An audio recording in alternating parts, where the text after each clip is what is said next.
Let's move on. Let's move back to my team, the Michigan Wolverines. You asked for this. You wanted Michigan on the agenda today, Cart. What's up with that? Well, because I saw that Michigan social media posted a picture of Kobe Bufkin looking like he moved on from the 15-pound dumbbells to the 17.5-pound dumbbells. And I feel like that would excite you. And they posted pictures of Doug McDaniel looking, all 5, 6 of him and had sweet jerseys on. So I wanted to give you a chance. And your boy Yo-Yo has been doing his thing in FIBA. So I wanted to give you a chance to, you are still a Michigan fan. I feel like people sometimes forget that. It gets lost in the shuffle a little bit. So I want to give you a little chance to, talk your stuff. So let me address the 3 things you just brought up. And then can we get into like just Michigan player excitement index? Maybe is that a way we can do this? Okay. So Kobe Bufkin, first of all, make sure you add the second F in Kobe Bufkin now. Okay. He's been in the gym. He's been in Camp Sanderson. Right? Camp Sanderson doing his thing, just producing NBA wings like you've been doing for a decade now. Some programs know about that. Some programs don't. We'll leave it at that. Kobe Bufkin. I'm slowing down the hype train on Kobe Bufkin. Wow. I thought you were last year I was screaming it. I was waving the flag. I was team Kobe. This guy's a superstar. This year, I'm slowing down the hype train on Kobe. He'll be a superstar when he's good and ready, Cart. And he will be a star at some point. May not be this year. He may not want it to be this year. Maybe we're going to wait another year. Maybe we'll wait 4 years, Cart. I don't know. Will it be at Michigan? Maybe. Maybe not. I don't know. I sure hope so, Cart. I believe in Kobe Bufkin. I also believe Michigan has 4 wings capable of playing minutes if Kobe Bufkin wants to be a deer in the headlights and smoke open layups. So we'll see. That sounded like a little bitter Michigan State Max Christie type resentment there. I don't have resentment to Kobe Bufkin. He's in the gym working. He showed flashes, but let's not understate how horrible he was last season. And I don't want to be wrong twice. Okay. I am wrong once. I am not wrong twice. It's good to see you slow the hype train down because I remember this time last year, Kobe Bufkin played in an all-star game in Arizona and he looked generational. And after the game, he won MVP and he threw on a pair of buffs. And I don't know if I've ever seen Greg happier.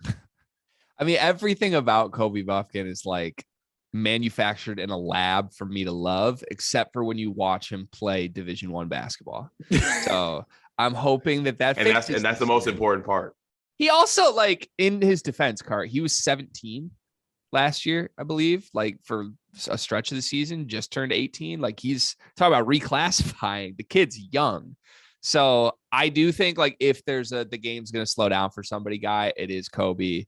I think that could happen. I caution people like writing him in for 32 minutes and being like, he's our 2 guard. Like he has a really long way to go to get there, but he looks the part. So, and good to see he has some muscle definition now.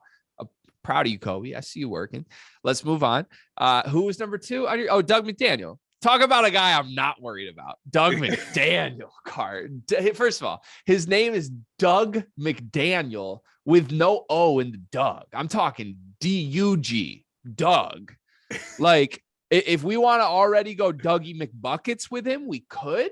I haven't seen many people go there. I'm tempted to. I got to see him hoop a little bit, but talk about the jokes on his height. That's fine. I believe he was listed at 6 feet or 5'11" on the latest number. He wishes.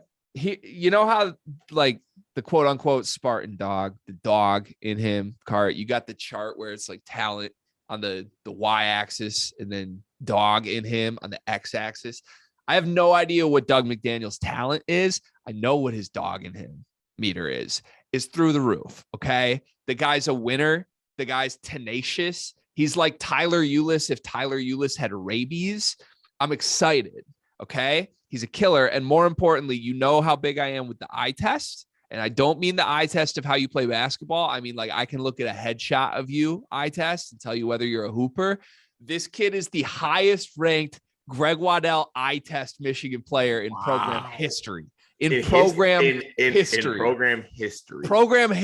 Oh my God. Greg. Program history. Look at him.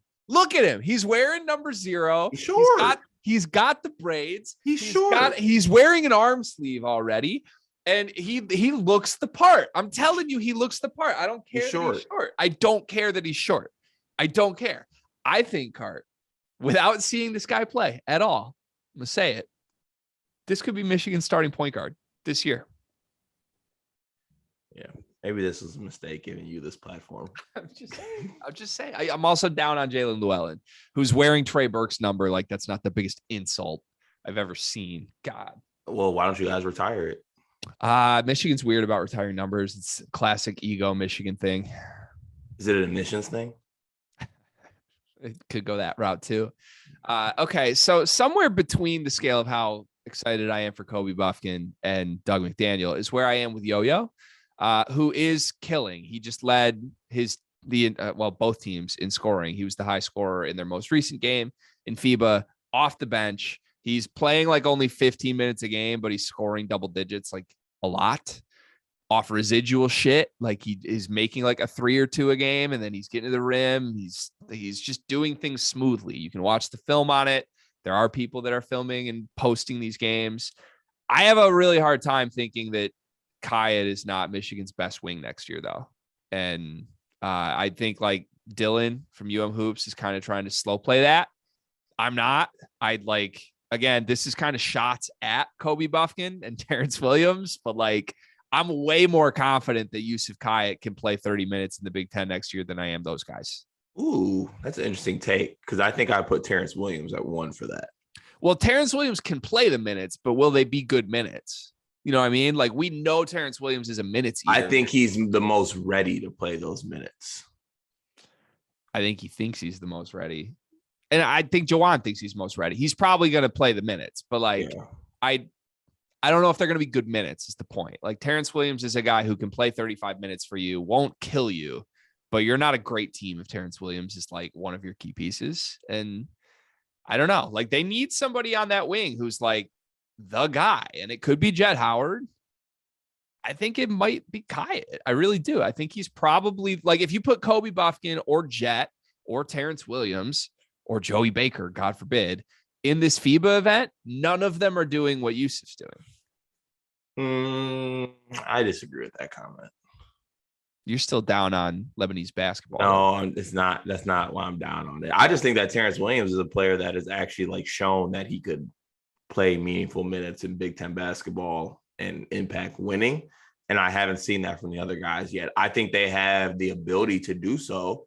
Especially with Youssef, because from what I see in these clips and these games that I, have come across my timeline, I see the stuff that he's doing for his team fitting into what he needs to do for Michigan. Like, I don't necessarily see him as a guy who needs to really create for himself. I think he just needs to be able to do simple things, knock down some shots, and maybe get on transition or just, simple stuff, get to the rim. I don't really think he needs to necessarily take over games or lead Michigan in scoring or anything like that.